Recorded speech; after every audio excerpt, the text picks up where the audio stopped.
Assalamualaikum warahmatullahi wabarakatuh. Semangat pagi para pemirsa Sehat TVRI di rumah. Jumpa lagi di program Ruang Kesehatan. Salam sehat, orang hebat, hidup sehat. Seperti biasa di program Ruang Kesehatan, kita akan membahas sejumlah topik kesehatan tertentu yang akan dikemas secara ringan dan menarik sehingga mudah dipahami para pemirsa Sehat TVRI di rumah. Nah, untuk episode kita kali ini, kita akan membahas terkait pentingnya imunisasi pada anak. Nah, topik ini pasti sangat di concern pada ayah, bunda yang galau sebenarnya imunisasi apa saja yang harus didapatkan anak mereka. Untuk kali ini saya tidak sendirian, saya sudah menggandeng narasumber yang ahli di bidangnya. Kali ini kita sambut Dr. Tati Handayani, spesialis anak. Pagi dok. Pagi Dokter Cila. Gimana kabarnya Dokter Tati? Alhamdulillah baik. Baik. Gimana dokter? Alhamdulillah baik juga dok. Oke dokter, untuk pertanyaan pembuka nih dok. Memang banyak dok ayah dan bunda yang biasanya galau menanyakan terkait imunisasi ini dok pada anaknya. Banyak Banget dok ya. Iya. Oke, oleh karena itu penting ya dok ya kita membahas terkait pentingnya imunisasi pada anak dok ya. Betul, penting sekali. Oke, siap dokter Tati. Pertanyaan pertamanya dok, apa sih sebenarnya dok imunisasi? Apa fungsinya dan wajib nggak sih sebenarnya anak-anak diimunisasi? Silahkan dok. Oke dokter Cila, apa sih imunisasi? Imunisasi itu adalah suatu proses untuk pemberian kekebalan tubuh yang diberikan dengan cara pemberian vaksin. Nah nantinya akan memberikan antibodi untuk mencegah penyakit berbahaya. Seperti itu. Oke, pemberian antibodi dok ya, ini maksudnya apa? Dalam bentuk apa? Apakah kumannya tadi kita masukkan ke tubuh anak atau apa dok? Antibodinya dalam bentuk apa nih dok? Oke, antibodinya ini bentuk vaksin, yaitu adalah kita ambil sebagian kuman atau virus, itu nanti kita masukkan melalui injeksi atau suntikan atau via oral. Nah nanti itu akan direspon oleh tubuh kita. Direspon oleh tubuh kita, kemudian nanti akan terbentuklah antibodi itu. Nah ketika antibodi itu terbentuk, kan vaksin itu masuk ya. Nah, terbentuklah serangan di situ untuk untuk menginikan infeksinya. Nah, pas kemudian hari datanglah sakitnya. Nah, itu nanti akan jadi sel memori untuk si penyakit itu. Akhirnya sakitnya nggak tambah parah misalkan sudah divaksin seperti itu. Oke. Ini kalau bahasa awamnya mungkin macam PDKT dok ya, jadi pengenalan. Kita dikasih dulu baunya, kita dikasih dulu colekannya atau gimana sehingga nanti kalau pas beneran datang penyakitnya dia udah bisa memproteksi diri dok ya, mengenali. Jadi tadi vaksin itu sebenarnya ada yang dari kumannya sendiri, tapi juga ada yang bukan kuman ya dok ya, karena kok takutnya pemirsa TVRI di rumah ini agak parno lah, kok kumannya nih yang dimasukin. Oke. Ya, jadi ini kumannya yang udah dilemahkan atau mati sudah, jadinya tidak perlu khawatir untuk bukan kuman yang hidup ya. Ada kuman hidup tapi dilemahkan atau kuman mati seperti itu untuk merangsang sel imun kita untuk membentuk antibodi itu supaya kita kalau sakit tidak lebih parah seperti itu. Oke, kalau ngomongnya gampang dok ya, kuman yang dilemahkan, padahal sebenarnya peneliti ini membutuhkan proses yang begitu panjang dok ya untuk menentukan kadar kuman segini ini termasuk mematikan atau aman gak sih buat anak, masalahnya langsung masukin ke bayi kan dok ya. Jadi memang prosesnya begitu panjang, jadi sebenarnya kita sebagai konsumen tidak perlu khawatir karena penelitiannya juga udah banyak banget, nggak mungkin langsung disuntikan kuman mematikan itu ke anak kecil. Betul kan dok ya? Betul Cila. Oke dok, selain kuman juga ada antibodi langsung dok ya, yang langsung disuntikan gitu, yang berupa kekebalan langsung ke tubuh gitu dok ya? Iya. Berarti tadi kumannya ada yang ibaratnya bedanya sama vaksin apa sih dok? Vaksin dan imunisasi ini sama apa enggak dok? Oke, jadi kalau imunisasi itu adalah proses kita untuk memberikan kekebalannya. Sedangkan kalau vaksin itu adalah zat atau kuman yang merangsang sistem imunnya. Jadi alatnya lah ya. Kalau vaksin itu alatnya, imunisasi itu proses pembuatan kekebalan tubuhnya, seperti itu. Tapi untuk proses kekebalan sih tiap anak beda-beda dok ya? Ya beda-beda. Soalnya banyak yang nanya kan tadi tujuannya untuk melindungi penyakit yang berbahaya. Padahal ada juga anak-anak yang sudah divaksin tapi tetap kena penyakitnya itu. Ya. Jadi memang sebenarnya respon tubuh pada anaknya dok ya, yang buat seperti ini atau gimana dok?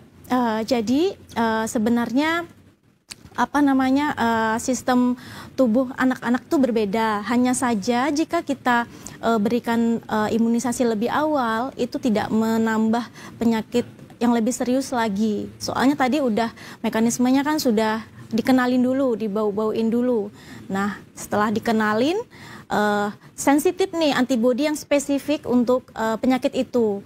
Jadinya tidak lebih parah komplikasinya apabila dia sakit seperti itu. Dan lebih cepat sembuh kalau misalkan terkena penyakitnya. Karena pasti ayah bunda di rumah nih galau dok, wah anak saya nih baru lahir nih masih oe-oe, kemudian langsung ada vaksin yang langsung disuntikan saat bayi baru lahir kan dok. Apakah nggak masalah dok seperti itu, mengingat bayi sendiri ini kan belum punya metabolisme seperti orang dewasa dok ya, apakah berbahaya atau gimana dok? Ya, justru bayi baru lahir ini kan antibodinya tidak seperti kita yang udah dewasa ya, udah terpapar oleh penyakit di sekitar kita. Makanya tadi itu untuk membuat pengenalan daya tahan tubuh kita itu butuh stimulasi yang kita masukkan dari vaksin itu. Hal itu yang nanti untuk masa depannya, untuk kedepannya. Makanya vaksinnya kan ada yang DPT-1, DPT-2, DPT-3 dan itu titer antibodinya akan terus bertambah seperti itu. Halnya jika satu saja imunisasinya belum lengkap, itu akan mengurangi daya tahan tubuhnya karena titernya belum maksimal. Oke, jadi sama aja kayaknya prosesnya macam bayi baru lahir harus lihat mamanya dulu nih, harus ciumin bapaknya dulu nih biar tahu dok ya. Iya, berkenal. Kalau yang vaksin ini sendiri dia harus dikenalkan dari awal supaya penyakitnya nggak duluan ngenalin diri gitu dok ya ke bayinya. Oke, siap dok. Jadi insya Allah aman dok ya. Bahkan lebih parah kalau misalkan tidak divaksin kemudian tiba-tiba dia sakit. Nah, dia kan tidak mengenal itu, belum ada pengenalan. Jadi jadi lebih berat gitu sakitnya. Penyembuhannya akan lebih lama seperti itu. Kalau misalkan dia tiba-tiba langsung kena campak seperti itu, sebelumnya belum kena campak nih. Nah, jadinya lebih bahaya, komplikasinya ke meningitis dan lain sebagainya dibandingkan dia imunisasi sebelumnya seperti itu. Nah itu dok, karena pada ayah bunda juga sebagian pasti mikir nih, anakku kasihan banget baru lahir udah dikasih kuman aja. Padahal kalau nunggu nanti penyakitnya kan nggak tertutup kemungkinan dok ya dia akan terkena penyakit bla bla bla gitu kan dok ya. Jadi lebih mending kita kenalin dulu yang amannya lah ya biar dia bisa merespon tumbuhnya antibodi tadi dok ya. Oke siap dokter Tati. Kemudian dok, bisa dijelaskan lebih rinci lagi dok terkait tadi gimana sih dok sebenarnya proses imunisasi bisa melindungi anak tersebut. Tadi saya dengar ada sel memori, apaan tuh dok sel memori? Oke, baik. Jadi tujuan imunisasi adalah untuk pengenalan untuk pembuatan kekebalan tubuh yang caranya adalah dengan pemberian vaksin, di mana nanti vaksin itu sebagai stimulasi untuk tubuh kita merespon, membuat antibodi. Mungkin awalnya antibodi itu spesifik terhadap misalkan vaksin campak seperti itu. Nah, kemudian kan dia bertarung tuh dengan adanya vaksin itu, namun tidak begitu berbahaya. Setelah itu muncullah sel darah putih atau tentaranya. Ini tentara nanti harus siap kalau misalkan ada penyakit ini muncul, dia siap menyerang seperti itu. Jadinya tidak sempat sakit panjang atau tambah berat penyakitnya karena sudah ada tentaranya sebelumnya kayak gitu. Jadi ibaratnya tentara nih udah ada nih, tapi belum spesifik untuk menyerang dinasti mana gitu dok ya.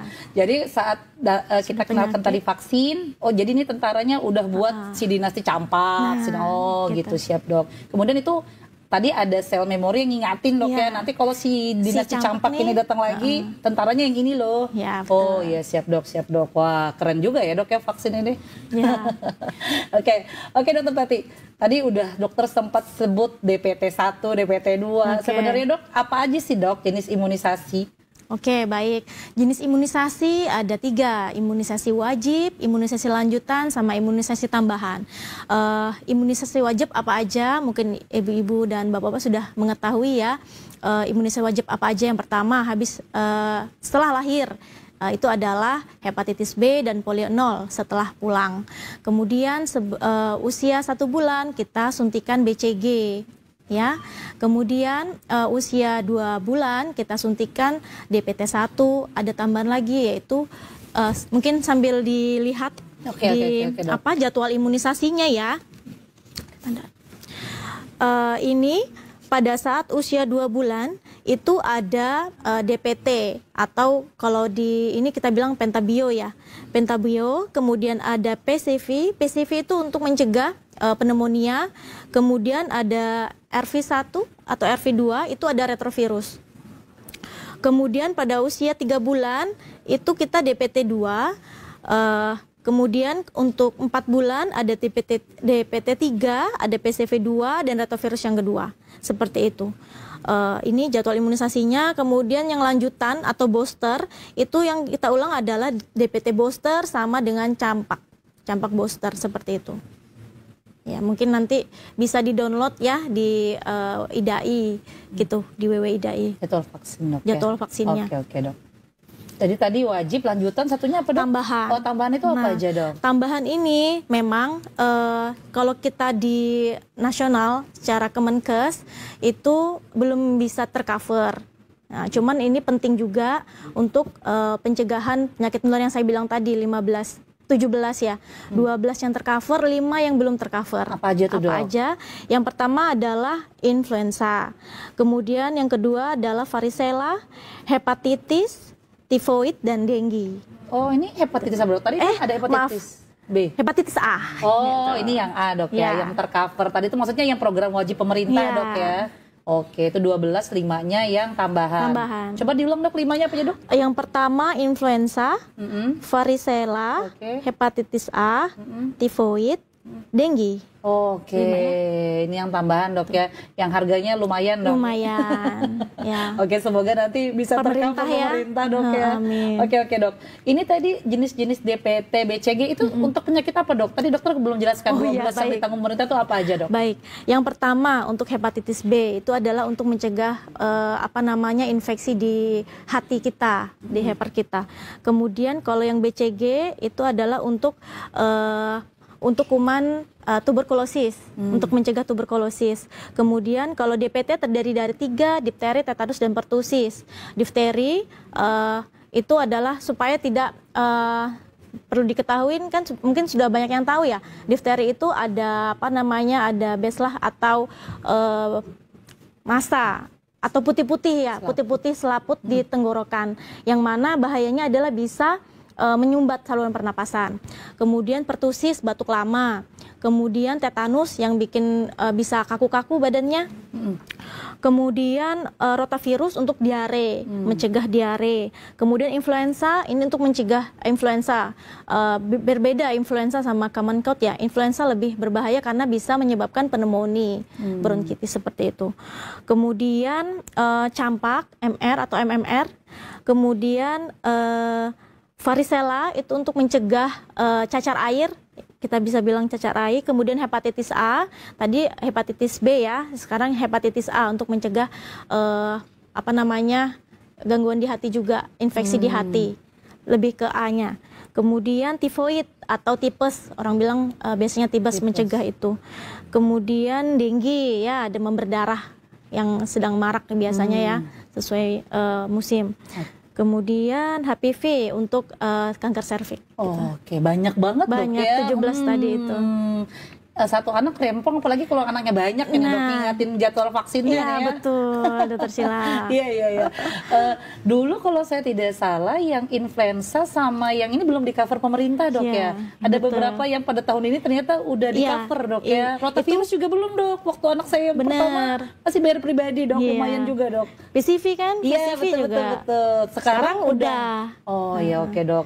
Semoga ya ke depannya. Iya, itu, dok, kalau bayar pribadi tus-tusan kan dok ya. Bener. Sampai ada yang jut juga. Iya, ada jut-jut juga. Iya. Makanya alhamdulillah sih, kalau saya pribadi nih, kalau sudah tahu program ini ditanggung pemerintah ya saya pasti akan mencari dong. Bener. Nggak malah nggak pengen nggak vaksin, tapi malah semangat saya mau vaksin. Apalagi kan gratisan. Nah, Iya. itu. Oke, siap dok. Kemudian dok, tadi waktunya kapan aja dok? Ini kan tadi ada yang wajib sama ada yang tambahan. Oke. Yang wajib ini dari dia baru lahir sampai umur berapa dok? Ya, yang wajib ini dari usia baru lahir sampai usia 1 tahun, seperti itu. Kalau yang tambahan dari usia 1 tahun sampai 24 bulan. Bahkan nih yang tambahannya lagi itu pas SD, SD kelas 1, kelas 5, kelas 6, seperti itu. Sekarang yang Cilagaswawi HPV juga pada anak SD dok ya? Iya benar. Di kelas 5, kelas 6 itu bagi anak-anak cewek. Benar. Itu ditambah dengan HPV biar nggak kanker serviks dok ya di usia betul. depan. Oke dokter, kemudian dok, tadi udah ya dok ya jenisnya, waktunya. Kemudian cara pemberiannya dok, gimana tuh dok cara pemberian imunisasi dok? Baik, cara pemberian imunisasinya yang pertama kita bisa suntikan atau injeksi ya. Tadi saya sampaikan untuk cara yang BCG atau hepatitis B itu secara intramuskular, bahasanya injeksi Dalam otot dalam dok, otot ya, injeksi dalam otot. Kemudian kalau BCG dia subkutan di bawah kulit saja. Makanya nanti kan akan terbentuk ya reaksinya berupa bentol. Nah itu tidak perlu khawatir karena memang responnya seperti itu. Mungkin akan kaget mungkin ya ayah sama bundanya, tapi tidak apa-apa. Itu nanti akan sembuh sendiri. Kemudian yang DPT itu secara intramuskular juga yang langsung masuk ke otot. Kemudian PCV yang perlu diingat itu BCG sih yang beda ya. Dia di bawah kulit. Di bawah kulit. Kemudian yang rotavirus sama rotavirus itu polio. Secara tetes sama polio juga tetes. Jadi 2 macam itu sih yang tetes. Oke. Yang dok. lainnya suntikan. Berarti pada umumnya suntiknya yang tadi dalam otot dok ya, yang panjang loh kita bahas tadi nyuntik dok ya. Itu yang pokoknya agak dalam lah nyucuknya. Sedangkan kalau yang tadi khusus BCG itu yang sakit dok. Betul. Saya juga pernah rasain yang itu muncul gelembung, nanti kita tahu dia bereaksi apa enggak dok ya. Yang kayak ada luka bakar lah kalau kita bilang di luarnya, tapi nggak separah luka bakar, seperti kecil aja. Bentol gitu, sama yang lagi. mulut dok ya, yang ditetes itu rotavirus sama polio. Oke dokter. Jadi itu dah untuk cara pemberiannya dok. Kemudian dok, pertanyaan berikutnya untuk indikasinya sendiri, apakah ada indikasi dan kontraindikasi dok untuk imunisasinya dok? Oke baik. Indikasinya ya untuk yang wajib ya semua anak-anak bayi, balita ataupun anak-anak itu wajib untuk imunisasi. Nah, kontraindikasinya itu ada 2, kontraindikasi mutlak dan kontraindikasi relatif.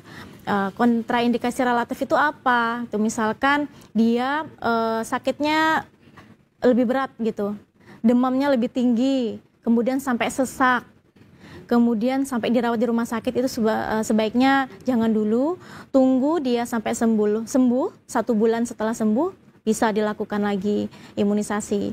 Kemudian yang kalau mutlak tadi itu pada pasien-pasien dengan imunokompromis seperti HIV, kemudian anak-anak dengan kemoterapi. Itu nanti kita perlu konsultasi ke dokter anaknya dulu seberapa lama untuk kita terapi kemoterapinya. Nanti setelah 3 bulan setelah kemoterapi selesai baru kita bisa imunisasikan.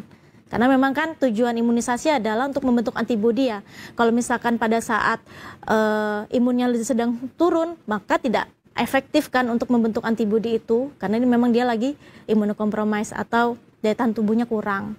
Kayak gitu. Oke, siap dokter. Ini nanti akan kita korek lebih lanjut lagi terkait kontraindikasi. Karena pasti banyak pertanyaan dari para pemirsa Sehat TVRI di rumah. Ini saya izin jeda iklan sebentar dulu nih dok. Oke pemirsa Sehat TVRI di rumah, kita jeda iklan sebentar dulu. Jangan kemana-mana, tetap di program Ruang Kesehatan. Salam sehat, orang hebat, hidup sehat.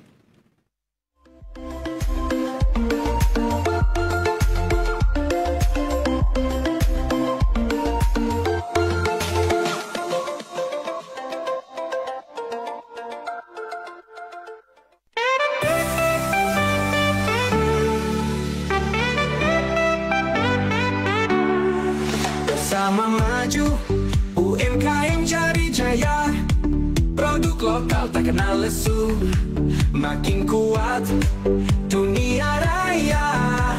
Ya ya ya ya, kerja keras tekad membara, dari desa ke kota besar, dengan cinta pada karya, UMKM terus berkobar.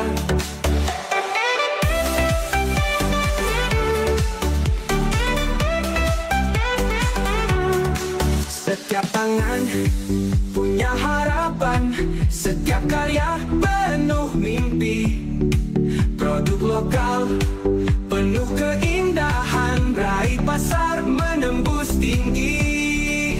Kerja keras tekad membara, dari desa ke kota besar, dengan cinta pada karya, UMKM terus berkobar. Ketika Anda membeli produk dari kami, Anda telah membantu keluarga dan komunitas kami. Terima kasih atas dukungannya.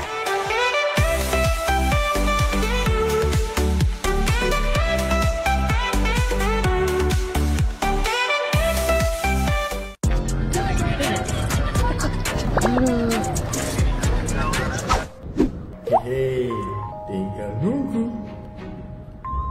Lah, kok aku mancing di sini ya?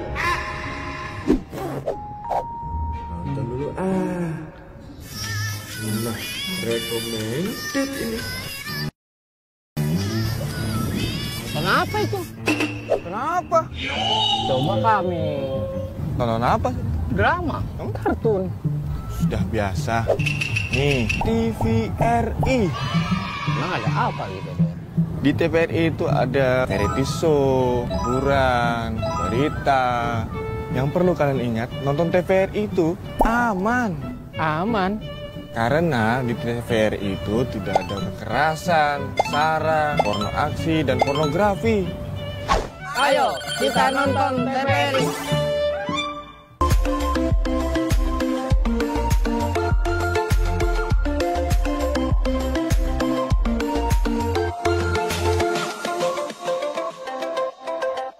Hai pemirsa Sehat TVRI di rumah, kembali lagi di program Ruang Kesehatan. Salam sehat, orang hebat, hidup sehat.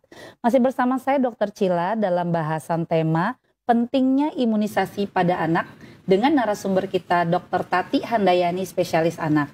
Oke Dr. Tati, di sesi pertama tadi kita udah panjang lebar nih dok ya, jelasin terkait jadwal, imunisasi, prosesnya. Oke dok, di sesi kedua ini tadi saya mau lanjutkan pertanyaan yang sebelumnya dok terkait kontraindikasi imunisasi. Jadi tadi dokter sempat menyinggung bahwa kalau anak demam, batuk, pilek itu kalau tidak fit tidak usah dulu lah di vaksin.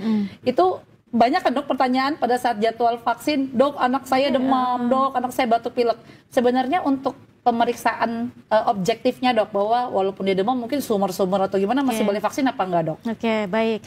Memang para ibu-ibu kita ini bakalan khawatir kalau misalkan udah jadwalnya nih imunisasi, tapi aduh anak saya kok demam ya gitu, boleh imunisasi atau enggak kayak gitu. Nah yang pertama adalah sebenarnya kalau anak kita batuk, kemudian demam, misalkan demamnya cuma ringan saja, tidak lebih dari 38 derajat, sebenarnya tidak perlu untuk ditunda imunisasinya. Apalagi anaknya masih lari-lari seperti itu, aktif. Jadinya tuh kita tidak perlu menunda, karena kan nanti takutnya lagi kalau semakin lambat dia, belum tentu bulan depan juga dia kan batuk lagi, tidak jadi lagi kan, karena memang anak-anak itu kan daya tahan tubuhnya memang kurang ya. Jadinya mudah.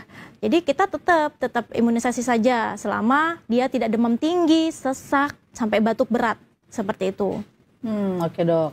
Kemudian untuk indikasi berarti semuanya wajib dok ya, tidak memandang dia prematur, tidak memandang dia postmatur, itu betul. wajib dok ya? Iya, jadi memang semua bayi prematur jadwalnya sama seperti bayi-bayi pada umumnya, seperti itu. Bahkan yang hepatitis B nih, kalau yang dulu kan kurang dari 2 bulan, kurang dari 1 bulan, atau tunggu dulu beratnya 2 kilo. Nah sekarang saat pulang dari rumah sakit pun, misalkan perawatan sudah 2 minggu, 3 minggu, itu bisa kita berikan hepatitis B. Karena penting sekali ya, takutnya nanti belum sempat imunisasi dia udah sakit duluan. Kayak gitu. Oke dok. Dan juga nggak ada batas minimal berat badan dok. Misalnya si bayinya ini BBLR Ya, itu tetap divaksin dok? Tetap divaksin. Dulu sih ada batasan 2 kilo ya, tapi sekarang ada pilihan. Dia keluar dari rumah sakit atau berat badan lebih dari 2 kilo atau usia 1 bulan. Jadi ada atau. Oh, tapi intinya ya harus ya wajib ya diimunisasi dok. Kecuali tadi ada yang imunokompromis. Nah, ini tadi contoh penyakitnya apa aja dok? Oke, yang imunokompromis itu salah satunya itu pasien HIV dengan gizi buruk. Itu kan berarti daya tahan tubuhnya tidak seperti anak-anak sehat ya. Makanya itu kita terapi dulu tuh sakitnya, HIV-nya. Jadi kita nggak bisa langsung berikan imunisasi. Apalagi imunisasi yang imunisasi hidup. Contoh imunisasi hidup itu seperti BCG, polio, campak. Itu hidup vaksinnya. Jadi kalau kita berikan langsung itu bisa tambah berat. Karena dia daya tahan tubuhnya kan tidak bisa membentuk antibodi seperti anak sehat, seperti itu. Terus yang selanjutnya adalah pasien-pasien dengan kemoterapi. Nah, misalkan dia tumor darah seperti itu. Itu karena kan kita memberikan terapi steroid ya. Nah, yang dimana itu membuat imunnya menjadi turun. Jadi kalau kita kasih juga tidak maksimal untuk pembentukan antibodinya. Seperti itu. Oke dokter. Takutnya malah nanti kita bukan memberikan kekebalan dok ya, malah memberikan penyakit. Betul sekali. Ada kasus-kasus tertentu dok ya. Oke siap dokter. Ini tadi menarik juga terkait imunisasi, ada yang aktif dok ya, ada yang pasif. Sebenarnya bedanya itu apa dok, imunisasi aktif dan pasif dok? Imunisasi aktif sama pasif ya. Imunisasi aktif itu adalah imunisasi yang tadi yang kita berikan vaksin tadi. Kalau imunisasi pasif itu adalah sekeliling kita melakukan imunisasi, sudah kita yang mendapatkan daya tahan tubuhnya. Oke, berarti itu tergantung herd immunity tadi dok ya, lingkungannya. Kita tapi agak jarang nggak sih dok kalau misalnya semuanya tervaksin, ada satu orang yang nggak vaksin, malah biasanya yang vaksin ini yang nggak vaksinnya sakit-sakitan dok dibandingkan sama yang semuanya yang vaksin dok ya. Iya. Cuman sih lebih dok, lebih tercover dia karena sekelilingnya kan nggak sakit-sakit kan, jadinya terikutlah dia tidak kena paparan penyakitnya, tapi tidak menular. Iya, tapi biasanya yang tidak vaksin nih klubnya juga sama yang nggak vaksin sih dok. Iya. Nah itu dia. Itu yang susah dok. Oke dokter. Kemudian pertanyaan lanjutannya nih, kita udah tahu nih jadwal vaksin, udah bawa anak kita vaksin, dan ternyata setelah vaksin dok, anakku demam nih. Nah memang ada beberapa vaksin dok yang bikin demam dok. Benar. Itu apa aja dok? Nah vaksin-vaksin yang menyebabkan demam salah satunya yaitu DPT ya. Itu karena ada pertusisnya kan. Nah di situ yang bisa menyebabkan demam. Kemudian ada PCV juga sama campak. Gitu. Itu bisa bikin demam. Semuanya itu bisa bikin demam dok ya. Cuman hanya saja kan ada yang aselular itu World pertussis, yang World pertussis. Tapi kalau yang aselular pertussis itu efek dari demamnya dia 10%. Gitu. Tapi saya pernah konsul dok ke SPA, katanya lebih direkomendasikan yang demam karena udah terbukti paten gitu bahwa hukumannya bekerja. Sebenarnya seroprotektifnya sama. Oh sama dok ya. Cuman ya itu yang pentingnya ini adalah pasien-pasien dengan kejang demam. Nah ini yang khusus nih kan. Soalnya kan dia akan kejang kalau ada stimulasi demam. Makanya ya pilihannya mungkin yang aselular itu. Oh, yang pada penderita kejang demam lebih disarankan yang vaksin tidak menyebabkan demam dok ya. Oke. Karena harga yang menyebabkan tidak demam ini lumayan jut ya dok ya. Oke siap dok. Selain demam dok, biasanya sih tuh rempongnya ngurusin pos demamnya dok ya. Selain demam ada lagi nggak dok? Rewel, anaknya rewel, kemudian nyeri kan. Apalagi kalau yang BCG kan, mungkin memang BCG jangan sampai cepet ya. Dia muncul kayak bisulnya itu. Kecepatan juga tidak baik. Biasanya muncul 2 minggu. Lebih dari 2 minggu sampai 4 minggu. Itu muncul bisul. Nah itu tidak perlu khawatir ibu dan di rumah. Jadi kita perlu kompres biasa aja sih. Gitu. Nanti dia ini sendiri meradangnya berkurang seperti itu. Kemudian nyeri ya, mungkin nyeri di bekas suntikannya itu biasanya kita kasih paracetamol saja sih, simptomatik untuk mengurangi nyerinya saja. Gitu. Makanya biasanya kalau habis vaksin dibekali paracetamol Nah, dok ya, betul. dari puskesmas ataupun dari dokter ya. Tadi dok itu sebutannya semua demam itu tuh KIPI dok ya. Betul. Kejadian ikutan pasca Imunisasi. Itu dari sekian KIPI tadi ada yang mesti kita waspadai nggak sih dok sebagai ayah bunda nih? KIPI itu ada 3 macam kan. Oke. KIPI ringan, sedang sampai berat. Kalau KIPI ringan itu ya tadi demam, tapi demamnya nggak terlalu tinggi gitu. Kalau KIPI sedang itu bisa sampai demamnya lebih dari 38, 39 itu berat. Kalau sedang, kalau yang berat itu sampai anafilaktik, sampai kejang seperti itu. Tapi banyak nggak kejadiannya yang berat Kejadiannya ini? enggak. Oh itu Enggak, sudah- jarang sekali. Pasti akan diusut oleh dinkes dok ya kalau ada KIPI. Kita dengar KIPI aja tuh harus ngelapor ke dinas dok Bener, ya. ada Oke. alurnya untuk pelaporannya. Oke dok. Kemudian dok dari KIPI ini tadi ada caranya nggak sih dok untuk mencegah? Karena saya pernah dengar juga ada ayah bunda sebelum vaksin sudah diminumkan paracetamol dok. Itu benar nggak sih dok? Cara mencegah KIPI kayak gitu dok? Ya sebenarnya gimana ya? Kan kita ini ya efeknya itu setelah ya itu nggak mencegah karena belum terjadi kan responnya. Iya. Jadi sebenarnya ya kalau dia mau demam ya udah demam kayak Demam gitu. aja. Oke. Jadi nggak usah diminumkan BCT dulu ya. Ibaratnya bun belum hujan sudah pakai payung. Payung ya. Oke, Jaga-jaga ya. berarti mending kalau memang terbukti ada KIPI-nya baru kita berikan terapi paracetamol Iya, kali, betul. Dok, ya. Oke dok. Nah kemudian dok, bagaimana misalnya nih anak Cila pada saat jadwal yang ditentukan tadi tidak bisa karena mungkin demam tinggi atau Oke. apa, itu penundaannya kayaknya agak rempong nggak sih dok untuk Betul. menggantikan jadwalnya, bisa dijelasin nggak sih dok? Betul. Misalnya nanti dokter Cila anaknya telat di mana nih dok? Misalnya nih waktu biasanya sih kebanyakan DPT sih dok. DPT ya? DPT itu tadi di bulan bulan kedua dok ya? Iya mulainya. Nah biasanya batuk kah, pilek, Iya. jadi sehingga temundur. Nah itu Iya. gimana dok proses? Kan ini booster nih dok, itu yang Benar. bingung kayaknya boosternya. Iya betul. Nah ini apa namanya untuk imunisasi yang kita telat. Nah kita lihat dulu kan tadi tuh sudah terakhir imunisasinya imunisasi apa. Oke. Nah kemudian setelah itu kita lihat ini berarti kan kita 1 bulan ini kita vaksin-vaksin apa yang bisa kita double. Kita kan bisa sekarang ini 2 sampai 3 kali pemberian Dalam suntikan satu hari dalam yang satu sama? hari yang sama. Oke. Asalkan vaksin hidup harus selang 4 minggu. Kalau sesama vaksin hidup dok Iya. ya? Oke. Karena dia akan menurunkan efektivitas protektifnya kayak gitu. Jadinya kalau misalkan vaksin mati sama vaksin hidup bisa dalam 1 hari. Coba dok tadi mungkin pemirsa CTV di rumah vaksin hidup tadi apa aja dok?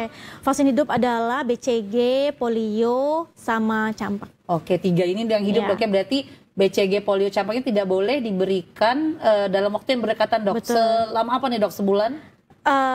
4 minggu Oh 4 minggu ya, berarti sebulannya kurang lebih sebulan. Harus ada kan jaraknya. dok ya. Oke siap dok. kayak gitu. Kemudian sama ini juga sama rotavirus juga. Gitu. Rotavirus juga. Kemudian tadi kalau sudah telat nih di bulan kedua, Cila nggak DPT nih anak Cila, itu dilanjutnya apakah boleh seminggunya atau harus bulan depan lagi dok? Nah, kalau yang yang sama-sama DPT ya? Iya dok DPT. Yang sama-sama DPT ini sebaiknya sih lanjut yang bulan depannya aja. Oh, Gitu. berarti maksudnya tunggu tenang dulu batuk Iya. pileknya, baru jadwalkan bulan Iya, depan. tapi Itu yang kan- berat ya, Oh iya siap dok. Kalau saya sih nggak mau, biasanya kalau batuk pilek tetap aja lah vaksin lah, rempong ngejarnya soalnya dok. Iya sih benar. Apalagi kalau anaknya banyak dok, aduh rempong banget nyatat-nyatatnya. Cuman nggak apa-apa dok ya, ada batas ideal nggak kira-kira penundaan vaksin itu berapa lama dok? Takutnya nanti malah nggak efektif atau gimana gitu dok? Kalau yang rotavirus nih, yang rotavirus itu batasnya sampai 6 bulan aja. Kalau lewat dari itu nggak bisa sudah untuk protektifnya. Jadi kalau udah lewat dari 6 bulan ya udah nggak bisa diberikan lagi. Oh, tidak disarankan Tidak disarankan untuk diberikan. Ini tadi yang diare dok ya? Iya. Oh, oke, cuma rotavirus. Yang lainnya dok? Yang lainnya bisa dikejar. Kan soalnya ini ada yang ini nih catch up. Catch up kan bisa di semua nih. Set. bisa dikejar. Oh, itu yang tadi terlambat dok, Iya. istilahnya bisa dikejar dengan kayak ada grafik catch up-nya dok ya? Iya betul. Yang ini kan yang biru primer, Oke. yang kuning catch up, yang hijau booster. Oke dok, berarti kalau misalnya tadi Cila nggak Telat. sempat di situ, di Sini kuning-kuning ini boleh dok ya? Boleh. Oh kecuali tadi bener dok ya, yang ini apa nih dok? Yang ini dok? Mana nih? Yang nggak ada masa catch up-nya? Oh, Oh, BCG. Iya BCG itu batasnya 3 bulan. Cuman kalau nanti, tapi mesti ini loh. Misalkan ya dia kena limfadenitis TB nih, dan dia belum vaksin BCG. Nah dia mesti ini dulu mantuk tes. Oh iya iya iya. Kalau dia mantuk tesnya lebih dari 10 mm, jadi nggak usah di BCG. Oh, berarti Kalau sudah ada antibody. antibody-nya. Oke. Kalau nggak ada reaksi, nah kita harus BCG kan. Banyak ini pasien-pasien di ini yang kayak seperti itu. Oh, oke. Tadi BCG yang nggak ada masa catch up-nya sama rotavirus dok ya? Rotavirus Iya, sama, Dok? rotavirus di sini. Oh Sampai iya 6 benar bulan ya, dia aja. nggak ada masa catch up-nya ya. Heeh. Wah, saya baru paham nih dok warna-warninya. Biasanya langsung dituliskan DSA-nya soalnya dok, kayaknya tanggal Apa-apa, berapa. Iya. Kemudian yang hijau tadi ini apa dok? Oh, Yang hijau booster. Tapi Tambah- booster bisa juga di catch up di kuning-kuning nih dok ya? Ya. Oh, oke, saya kira biar warna-warni dok, ternyata ada maksudnya. maknanya dok ya. Iya. Kemudian yang tambahan tadi ini ada yang pink-pink nih apa dok? Yang pink-pink itu untuk campak. Sebentar. Iya, untuk yang campak, untuk di daerah endemis. Oh, JE. Maaf, mata saya rabun. Japanese encephalitis dok ya. Oh ini khusus untuk endemis. Oh dari daerah yang endemis butuh itu dok ya. Iya kemarin saya tawarin, saya bilang kayaknya nggak ada niat berangkat mau kemana. Tapi gitu. ada juga loh yang vaksin. Oh Ya iya. udah lah ya, biar, tuh. biar bukunya lengkap aja Lengkap. kita koleksi. Oke siap dokter. Jadi tadi di tabelnya ini tabel ada di mana nih dok? Ada di buku pink ya dok ya? Buku pink ada. Oh iya. Cuman Ini- beda memang kan itu kan Kemenkes ya. Heeh. Kalau di buku pink itu dia ada beda sedikit tapi pada isinya sama. dok ya. Soalnya kalau kita ke DSA tuh biasanya buku dok, bukan Iya. bentukan gini, udah ditentuin tuh tabel-tabel Apa, misalnya bulan ini depan. ya bulan 4. Oke dok. Mungkin nanti pulang ini Cila baca lebih lanjut ya dok, Iya. karena masih punya balita dok di Iya, rumah. benar. Kemudian dok, ini ada titipan pertanyaan dok. Tadi kan kalau misalnya kita habis vaksin, itu kan ada kipi normal lah dok ya setelah vaksin. Itu kira-kira kita mendeteksi bahwa anak ini nih sudah berhasil nggak ya proses tadi pembentukan antibodinya dari mana dok? Apakah kita bisa mengukur atau mesti terkena penyakit dulu dok baru bisa terukur gitu kalau ini sudah efektif gitu vaksin yang diberikan atau gimana dok? Ya, ya itu tadi cara mengukur efektivitas vaksinnya ya berarti ya. Iya. Apa ya? Cara mengukurnya ya kita dengan sebenarnya sakitnya itu tadi, kalau kita kena sakit itu dia tidak lebih parah daripada kita tidak imunisasi. Kan tadi saya bilang ada yang titer antibodinya ya. Kayak misalkan DPT itu perlu 4 kali, 3 kali utama 1 booster. Nah, itu kalau kita lengkapin semuanya akan mengcover, akan protektifnya lebih kuat gitu dibandingkan dengan DPT cuma 1 nggak lengkap seperti itu. Bahkan nanti kalau sakit ya dampaknya mungkin efek sampingnya akan lebih berat daripada yang dia lengkap. Iya, berarti walahu alam dok ya, susah juga ya kita mengukurnya. Cuman otomatis kalau udah vaksin ya bentuk ikhtiar dok ya, bentuk ikhtiar kita, anak kita tidak akan separah atau kena penyakit tertentu. Karena Cila alamin dok, anak Cila alhamdulillah vaksin lengkap. Kalau teman-teman sekelasnya pada sakitan nih, alhamdulillah sih dia aman-aman aja dok di rumah. Iya. Oke siap dokter Tati. Saya izin jeda iklan sebentar lagi dok. Nanti kita lanjut di sesi berikutnya. Oke, pemirsa sehat TVRI di rumah, jangan kemana-mana. Kita jeda iklan sebentar dulu. Tetap di program Ruang Kesehatan. Salam sehat, orang hebat, hidup sehat.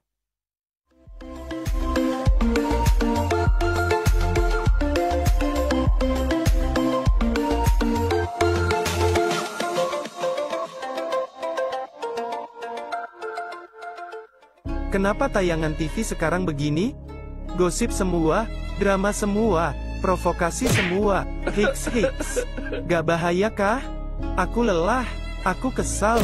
Gimana kalau nonton TVRI aja?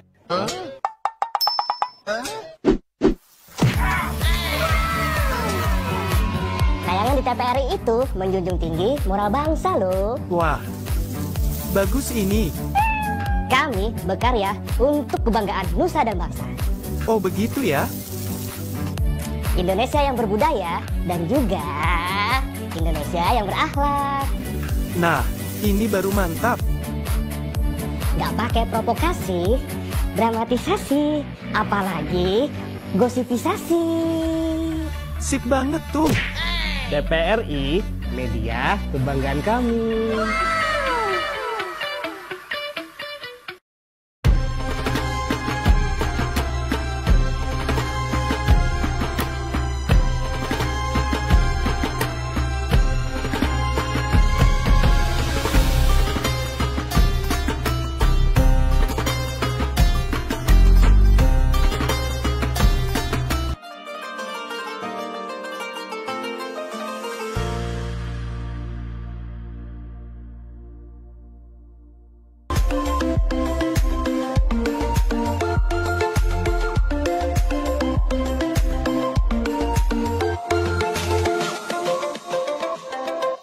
Oke pemirsa saya TVRI di rumah, kembali lagi di program Ruang Kesehatan. Salam sehat, orang hebat, hidup sehat. Masih bersama saya Dr. Cila dalam bahasan topik pentingnya imunisasi pada anak dengan narasumber Dr. Tati Handayani, spesialis anak. Oke Dr. Tati, tadi sesi 1 sesi 2 kita udah panjang lebar lah kupas tuntas terkait imunisasi dok ya. Pada sesi ketiga ini dok, Cila akan mengklarifikasi nih dok terhadap pernyataan-pernyataan yang sudah Cila kumpulkan. Apakah ini mitos atau fakta dok? Siap dok? Kita akan bahas dalam sesi mitos atau fakta.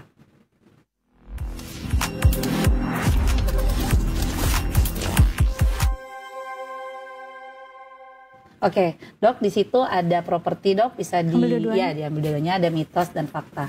Ini mitos, Oke, ini dok. fakta. Nanti setiap pernyataan yang Cila ungkapkan, dokter acungkan yang mana mitos dan dokter berikan alasannya dok. Kenapa bisa disebut mitos atau disebut fakta. Siap dok? Oke, kita mulai dok. Pernyataan pertama, anak yang sehat tidak membutuhkan imunisasi. Mitos atau fakta dok? Mitos. Kenapa tuh dok? Anak yang sehat tidak membutuhkan imunisasi. Wah, penting banget imunisasi. Soalnya kan imunisasi tadi itu sebagai tentara. Nah, anak yang sehat belum tentu bisa mencegah penyakit yang menular tadi. Misalkan dari status gizi, itu istilahnya yang gizi, makanan baik itu dari segi rumahnya saja. Kalau yang vaksin itu tentaranya. Jadi lebih bagus yang tentara dong. Ada tentara dibandingkan rumahnya aja. Besar, tapi nggak ada tentaranya, ada kumannya, ada satpamnya dok. Masuk tuh nanti kan kumannya. Iya, masuk juga itu pencuri-pencuri dok ya. Oke, berarti mitos dok ya. Ini walaupun anaknya sehat tetap membutuhkan imunisasi. Betul. Oke, siap dokter Tati. Pernyataan selanjutnya dok, lebih baik kebal melalui penyakit daripada pakai vaksin. Mitos atau fakta dok? Mitos lagi. Kenapa tuh dok?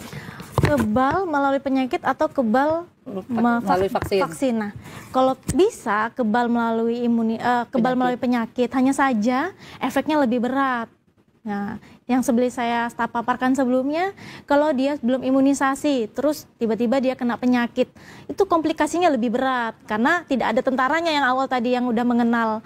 Ini ada campak nih, kayak gitu. Jadi dia belum bisa siap-siap. Jadi akhirnya respon tubuhnya sangat berlebihan sekali, sehingga lebih cepat komplikasi, lebih meningkatkan sakit berat dan kematian dibandingkan yang vaksin. Iya dok. Ya, kan? Saya pernah mendapatkan soalnya dok, pasien itu karena tidak vaksin yang harusnya mungkin nggak sampai ancaman gagal nafas karena dia nggak vaksin, terus difteri itu dok. Banyakan difteri, tidak vaksin, status imunisasinya tidak ada, jadi meninggal dok. Contohnya aja saya dan adik saya tuh kemarin pernah imunisasi varicella, adik saya enggak. Cacar dok ya varicella onggingi dok. Nah itu pada saat itu saya ketularan adik saya gitu. Adik saya berat sekali semua badannya dengan cacar air sampai muka. Saya cuma satu melenting. Habis itu udah enggak ada lagi. Oke, ternyata memang. Kalau saya sih nggak tega dok ya, nunggu anak kita kena penyakit dulu baru kita mau vaksin gitu. Mendingan ya sebelum sakit vaksin dulu. Iya, karena kalau anak kecil tuh gimana gitu dok ya. Galau ibu-ibu kan ya. Iya, apalagi sampai diinfus aja menjalik dok. Oke dokter, tadi mitos dok ya. Selanjutnya dok, ASI dapat menjadi pengganti vaksin, mitos atau fakta dok? Nah, mitos. Kenapa tuh dok? ASI sebagai pengganti vaksin itu seperti apa? Hanya sama halnya tadi yang pertanyaan pertama. ASI itu adalah salah satu bentuk imun kita, tapi dia tidak bisa spesifik untuk mencegah penyakit yang berbahaya.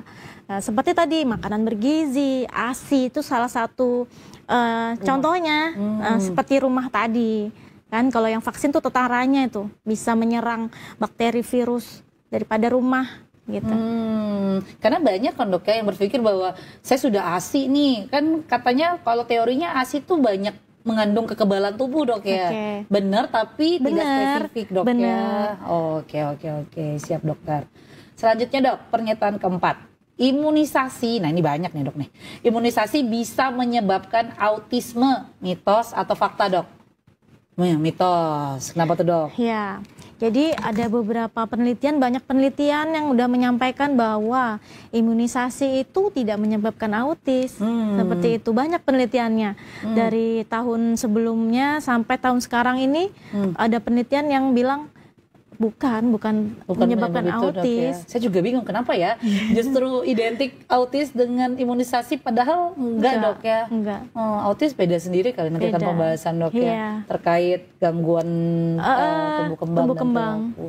Oke. Berarti tidak benar ya. Kemudian pernyataan selanjutnya dok. Memberikan lebih dari satu vaksin dalam waktu yang bersamaan menimbulkan efek samping yang lebih berbahaya. Mitos atau fakta dok? Mitos lagi dok. Kenapa nih dok?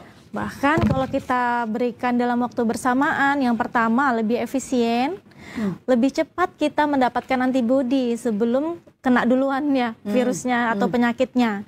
Seperti itu. Jadi lebih bagus kalau kita vaksin beberapa.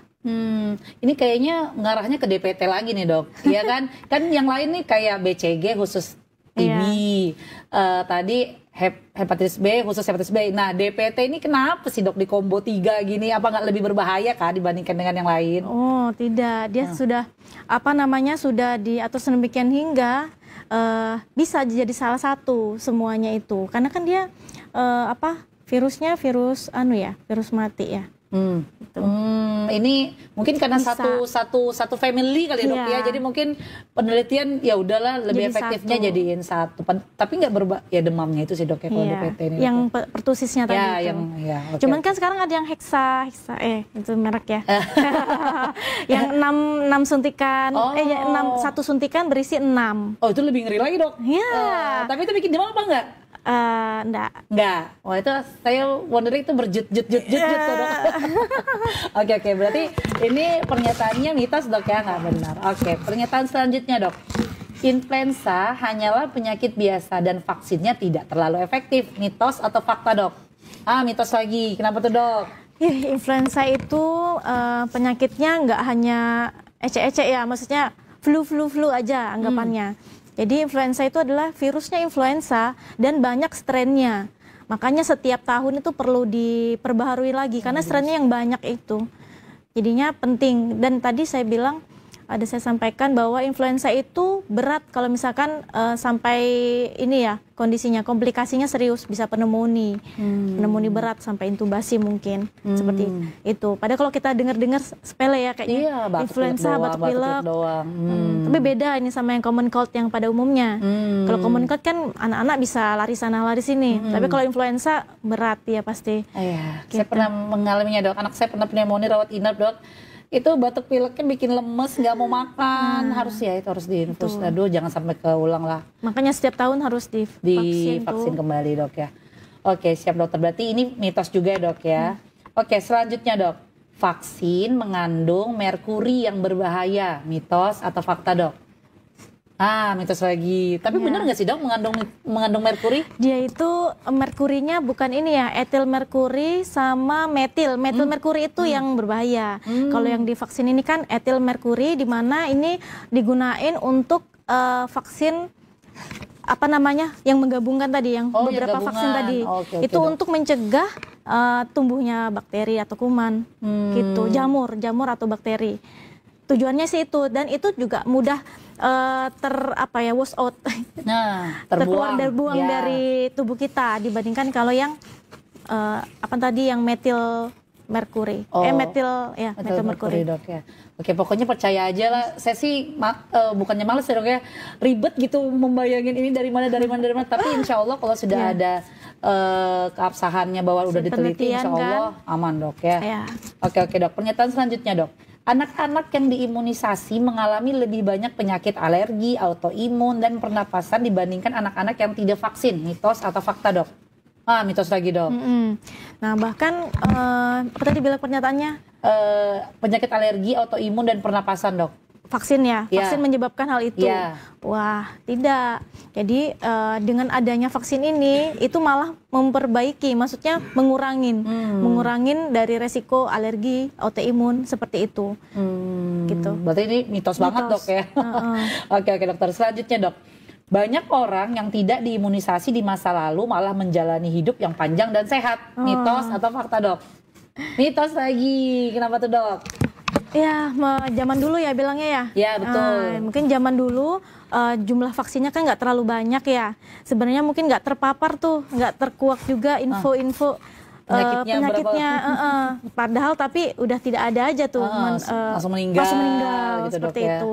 Satu lagi yang tadi saya bilang kan, kalau kita imunisasi di satu kelompok itu ada 10 imunisasi, yang imunisasi terus ada dua yang tidak imunisasi, malah itu herd immunity. Herd immunity untuk dia, makanya jadi baik kan? Malah melindungi yang. Tapi kalau kebanyakan yang mengharap herd immunity ini ya nggak ada yang vaksin nanti dok ya, itu serba salah lagi. Oke siap dok. Berarti ini mitos dok ya, karena mungkin kalau di masa lampau nggak ada datanya. Benar, nggak dikuak. Oke siap dok. Ini pernyataan terakhir dok. Ini lucu juga sih, tapi saya ada baca dok. Memang ini ada pernyataannya bahwa vaksin dapat berisi microchip yang memungkinkan pemerintah atau orang lain untuk melacak keberadaan orang yang diimunisasi. Mitos atau fakta dok? Mitos dok ya. Hebat banget berarti kalau ada ya. Kurang kerjaan banget kayaknya pemerintah mau gini. Berarti vaksin kita ada microchip, ada ininya ya, ada alatnya ya. Enggak dok ya, kebanyakan nonton film kayaknya ini ya. Intinya sebenarnya penyakit yang tadi kuman-kuman tadi itu dok ya. Iya. Oke siap dokter. Oke dokter, ini tidak terasa sudah 20 menit terkait mitos fakta dok, klarifikasi. Sekarang kita tutup dulu untuk sesi mitos faktanya dok. Ini kita ke bagian penutupan dok. Saya berikan waktu kepada dokter Tati untuk mengatakan closing statement dok terkait tema kita pagi ini. Pentingnya imunisasi pada anak. Baik Bapak Ibu di rumah, jadi imunisasi itu penting sekali untuk anak-anak kita, di mana imunisasi ini akan membentuk daya tahan tubuh anak kita untuk menjaga agar anak-anak kita tidak sakit lebih parah lagi, seperti itu. Dan kita harus mengikuti jadwal imunisasi yang sudah ditentukan supaya nanti tidak telat seperti itu. Nanti kalau misalkan ada penyakit setelah kita imunisasi itu akan lebih cepat sembuh seperti itu ya. Jadi penting sekali imunisasi ini dan kita harus tetap semangat untuk anak-anak kita. Oke, siap dokter Tati. Mungkin kalau misalnya ada pemirsa sehat TVRI di rumah yang ingin berkonsultasi dengan dokter Tati lebih lanjut, dokter praktek di mana dok? Oke, saya berpraktek di Rumah Sakit Hermina dari Senin sampai Sabtu. Jadwal detailnya ada di rumah sakit ya dok ya. Saya kira 24 jam dok, nggak dok? Oke siap. Terima kasih banyak dokter Tati terima atas kasih, waktu Dr. Cila. Sudah menyempatkan hadir di sini. Padahal ada jadwal poli nih dok ya. Habis ini langsung poli. Oke siap. Terima kasih banyak dokter Tati. Terima kasih dokter Cila. Oke pemirsa sehat TVRI di rumah, pesan sehat dokter Cila kali ini adalah imunisasi bukan hanya usaha orang tua untuk melindungi kesehatan anaknya sendiri, namun juga untuk menjaga kesehatan lingkungan sekitar dan orang terdekat lainnya. Karena semua semua anak punya hak untuk hidup sehat. Terima kasih para pemirsa TVRI di rumah. Kita jumpa lagi di program Ruang Kesehatan selanjutnya di channel TV kebanggaan kita TVRI. Salam sehat, orang hebat, hidup sehat. Assalamualaikum warahmatullahi wabarakatuh.